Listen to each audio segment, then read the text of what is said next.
హృదయమొక అద్దమని నీ రూపు బింబమని తెలిపేను హృదయం నీకు సొంతమని బింబాన్ని బంధింప తాడేది లేదు సఖి అద్దాల ఊయల బింబమూగే చలి నువ్వు తేల్చి చెప్పవే పిల్ల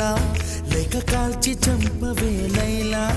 నా జీవితం నీ కనుపాపలతో వెంటాడి కవేటాడొద్దే లేదని చెప్పా నిమిషము చాలు లేదన్న మాట తట్టుకోమంటే మళ్ళీ మళ్ళీ నాకొక జన్మే కావాలి ఏమి చేయమందువే